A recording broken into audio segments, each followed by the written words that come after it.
Good afternoon. I'm Renee Gavin, the emergency manager from Muskegon County, and we're just here to discuss kind of the weather incident, what happened in Muskegon County.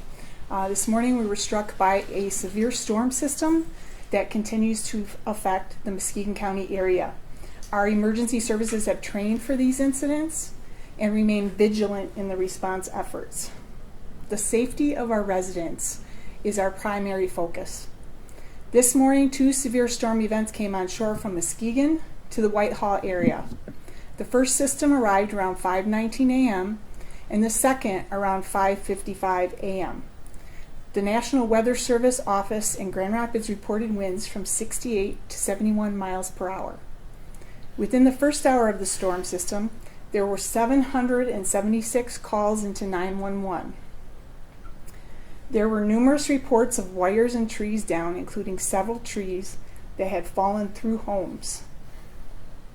The Muskegon County Emergency Operations Center was opened, and representatives from emergency service agencies from Muskegon County responded to assist. Primary highways are open, however, multiple residential and secondary roads remain closed due to power lines and debris on streets from Norton Shores to Muskegon to Whitehall. These roads include the areas of Whitehall and Michelinda Roads, Russell and Riley Thompson Roads, Seaway Drive, secondary roads in Blue Lake, Dalton, and Muskegon Townships. We are continuing to clear roadways and search for anyone who may be trapped in their homes or vehicles. Currently, around 37,000 residents are without power. We have 2 reported serious injuries caused from fallen trees. We ask everyone to please continue to obey all signage and barricades for your own safety. Those that are using generators, please keep them outdoors and away from windows. Anyone wishing to begin cleanup, please ensure to not cut anything where wires may be entangled in the debris. If you see a downed power line or tree that is marked with cones or caution tape, emergency crews have already been made aware of these. All other downed lines or reports of gas leaks should be reported to 911. Anyone that needs to report a missing or unaccounted for individual can call Muskegon County Central Dispatch at 231-722-3524, extension 1. This number is for missing persons only and is not for general questions or information. Anyone that is requiring immediate services such as food or temporary housing is asked to dial 211 or call 231-733-1155. If you have an emergency, please continue to call 911. We understand the impact the storm has had on everyone, and we ask for your continued support during this time as we continuously work to bring our community back and restore vital services. Thank you.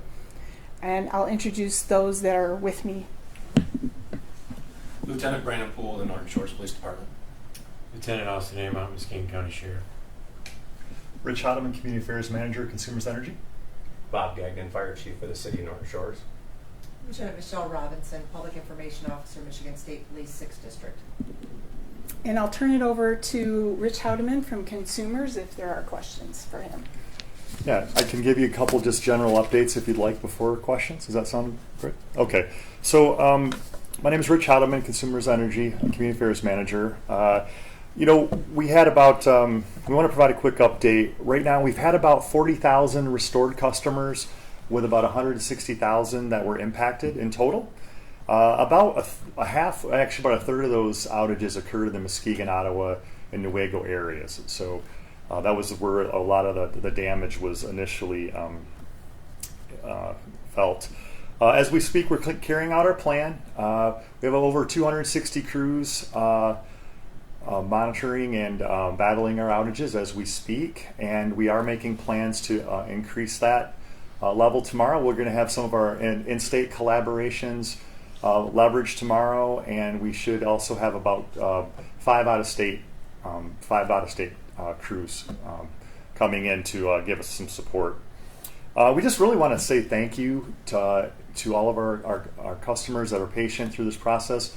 the local communities we work with. We're out in the streets together, cutting and clearing and creating a safer environment as we begin to restore. Our crews will be working 16-hour shifts, working long shifts, and our crews will be out there until the last customer is restored. We do anticipate this will be a multi-day event, but we're hopeful that based on the progress we're having, we're hopeful that many will be restored by the end of the day tomorrow. But we know that some could stretch into Friday. We just also want to say, we just approach our outages. We have to create a safe environment. Then we have to do our damage assessment. So it's really important that we understand what our crews need, so that when they go out there, they have the resources needed to do the job in a timely way. And then lastly, obviously, full restoration is ideal. So I'm happy to take any questions if I didn't hit on those during my statement. Yeah, I got a question. Sure. I saw a mobile command center out at the Meyer in North Muskegon. What is that, and how does that work? No, that's great. So we want to give really focused attention to this area, and we can be very nimble with our crews and dispatching and getting information and intel. We also have a store trailer right next door to it, so crews can go to it, get poles, insulators, splices, and things like that. So we can be really boots on the ground with our leadership and our crews and our equipment, so we can quickly turn around those times. So versus having to go back to our service center or another area, we can have those things in the field. Any other questions? Okay. We'll be giving periodic updates on our social media. That would be the Facebook page for Muskegon County Emergency Services. Also, MSP is sharing information on their Twitter and Facebook pages and other pages. Anything else? You're sharing information on your social media? Absolutely, and I think you covered a great safety message. So thanks for covering those areas. That's really important. Okay. Great. Thank you very much. I have a question for police or fire. You said there were a couple injuries. Can you say what those were? You have the reports of the injuries? I don't. I just know that there were 2 reported injuries due to trees. Do you know if those trees fell on a house or? I don't have that information at this time. Do you know whereabouts those occurred? In Whitehall? Where in the county, perhaps?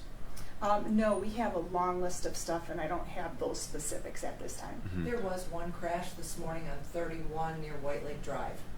That's where one of the individuals was injured, and then there was an individual that was out jogging and was struck by a tree.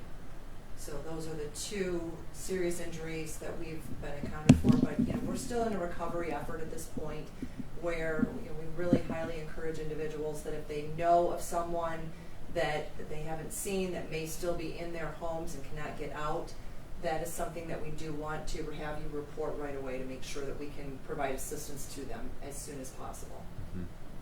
Mm-hmm. You said someone was jogging and the tree fell on them. That's the report that we've originally received. Okay. And have you had anyone report concerns of a missing person, or is that just a precaution? That's just a precaution. Anytime that you have any kind of major weather incident such as this, especially when we have the roads that are blocked right now, that we're trying to get to all of those residents that maybe they can't get out of their driveways. We want to ensure the safety of all the citizens that are in Muskegon County. Earlier in the day, it was reported that about 50% of Muskegon County, I think it was Muskegon County roads, were impassable due to closures. Has that number gone down at all, or is it? Are we around still the same amount of closures? It unknown. There's barricades that are put in place that are in some of those major roadways that were mentioned, but I don't have a number for you. The crews are out there, both road commission crews, but it's a really difficult situation right now as we have those down power lines. We want to ensure that no one is clearing any debris off a roadway or anything along that, so that they're not causing damage to themselves or harm to themselves from trying to access these the debris and the lines that might be in those debris, or lines that are in the debris. So we really encourage individuals that if they see a tree or a line that's been marked with those cones or caution tape on there, that has already been accounted for. But, you know, the major roadways, earlier this morning when this first came through, US 31 northbound, I believe it was closed. That has been reopened, so the major highways are now open. We do still have the closure on Seaway because of a down power line. So as consumers comes in and clears those lines, more roads are going to open, because that will allow emergency crews to come in to cut that debris back and open those roadways. Of the two severe weather lines that rolled in, were either one of them of a greater severity? According to the National Weather Service, the second system that came through was the one that had the higher sustained winds of 71 miles per hour. So, but because of the severity of them coming in so close back to back, that's what created that dual system that created so much damage. And as far as on the fire side, I just want to assure everybody that we have fire crews throughout Muskegon County, boots on the ground, going through neighborhoods and assessing the damage and doing whatever they got to do to work with the road commission on getting these roadways opened up, get them passable again. So.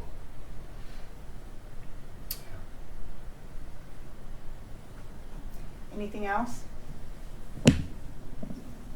Thank you very much, and we will be putting updates on social media, and then if we have any additional press conference or releases, then we'll put that information out also. Thank you. Thank you. Thank you. Thank you, everyone.